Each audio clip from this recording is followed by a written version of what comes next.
Sabe quando a gente ouve a palavra testosterona, o que vem na cabeça? Músculos, voz grossa, coisa de homem, certo? Bom, e se essa percepção estiver, na verdade, bem incompleta? Hoje, vamos mergulhar fundo para desvendar um dos hormônios mais enigmáticos e, ao mesmo tempo, essenciais para a saúde da mulher. A resposta rápida? Não. E a resposta mais longa? Essa é fascinante. É verdade que os homens produzem em maior quantidade, claro. Mas os papéis que a testosterona tem no corpo feminino são absolutamente vitais. E olha, quase sempre são ignorados ou, pior, interpretados de um jeito totalmente errado. A real é que, para a mulher, a testosterona não é só importante, é fundamental. Pensa só, ela influencia tudo, da função sexual, à saúde dos ossos e até a parte cognitiva. O ponto é que a ciência por trás de como ela age ainda está, sabe, evoluindo. Tem muita pergunta no ar ainda. Para a gente entender o tamanho da importância dela, vamos começar por sua função dupla. A testosterona não só age por si mesma, não. Ela é tipo a matéria-prima para o corpo produzir o estradiol. E agora um fato surpreendente. No sangue da mulher em qualquer idade, as concentrações de testosterona são sempre mais altas que as do próprio estradiol. Certo. Vamos dar uma olhada agora em como os níveis desse hormônio vão mudando ao longo da vida da mulher, porque essa jornada, já adianto, é bem diferente do que a maioria das pessoas pensa. Muita gente acha que a testosterona só cai lá na menopausa, né? Mas não é bem assim. Dá uma olhada nesses gráficos. Eles mostram, sem deixar dúvida, que a produção atinge o auge quando a mulher está na faixa dos 20 anos. E a partir daí, começa uma queda lenta, contínua, ao longo da vida. Um processo totalmente independente da menopausa. Essa linha do tempo aqui resume bem essa história. A produção, para ter uma ideia, começa já na infância, bem antes da puberdade. Atinge o pico na juventude e depois vai diminuindo gradualmente. E o interessante é que mesmo após a menopausa, quando os ovários dão uma parada, as glândulas adrenais e outros tecidos continuam produzindo testosterona. Bom, além dessa queda natural com a idade, outras coisas podem levar a níveis baixos de testosterona. Tem causas médicas, como a remoção dos ovários, que reduz a produção direto na fonte, e tem o uso de contraceptivos hormonais, por exemplo, que pode ter um baita impacto ao aumentar umas proteínas que, basicamente, prendem a testosterona, diminuindo a forma livre, que é a que realmente age no corpo.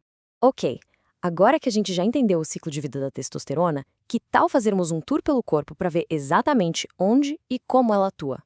Os efeitos, preparem-se, são bem mais amplos do que se costuma pensar. Vamos começar pela área mais conhecida, a mais pesquisada de todas, a função sexual.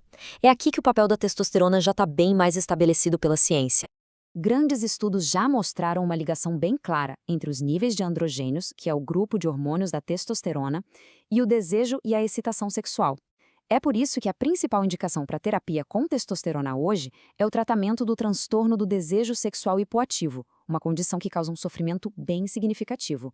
Mas a influência da testosterona vai muito, mas muito além da libido. Agora a gente chega num órgão vital, o coração. E a relação aqui é complexa, é surpreendente e até desafia aquela ideia de que testosterona necessariamente faz mal para o sistema cardiovascular.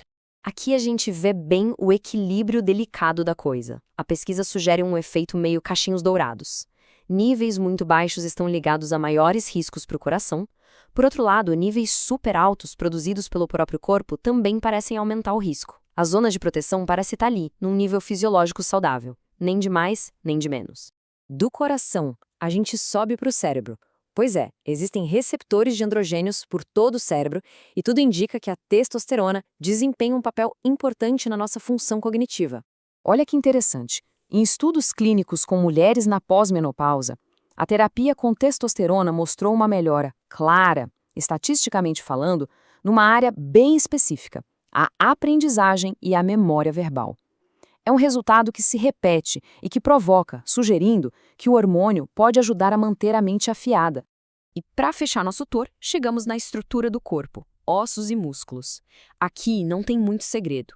A testosterona é um hormônio anabólico. O que isso quer dizer? Que ela ajuda a construir tecidos.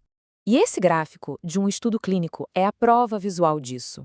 Mulheres que receberam testosterona junto com o estradiol tiveram ganhos muito maiores na densidade dos ossos, tanto na coluna quanto no quadril, se a gente comparar com as que receberam só o estradiol. Isso deixa claríssimo o papel crucial dela na manutenção de um esqueleto forte. Beleza, já falamos dos benefícios, mas agora a gente precisa tocar num ponto delicado. Talvez a maior preocupação de todo mundo quando se pensa em terapia hormonal: o risco de câncer, especialmente o de mama. Essa citação da fonte principal que a gente analisou vai direto ao ponto. A ciência, até hoje, não tem uma resposta definitiva. A relação entre os androgênios e o risco de câncer de mama simplesmente continua uma grande interrogação. E tem bons motivos para isso. O X da questão é que os dados que a gente tem hoje têm muitas limitações. Uma associação num estudo não prova que uma coisa causa a outra, certo? Além disso, os estudos usaram jeitos muito diferentes de medir os hormônios, e para complicar, a testosterona pode virar estrogênio dentro da própria mama. Tudo isso junto complica demais a interpretação dos resultados. Isso tudo nos leva para a reta final da nossa análise. Fica bem claro que, por mais que a gente já saiba bastante coisa, ainda existe um território gigantesco de conhecimento para ser explorado. Segundo os especialistas, essas são as prioridades.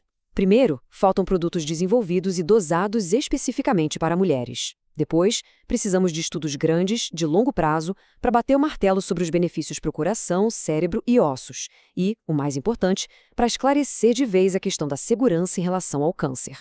Então, para resumir a ópera, testosterona não é um hormônio masculino, mas sim um hormônio humano, essencial para a saúde e o bem-estar das mulheres.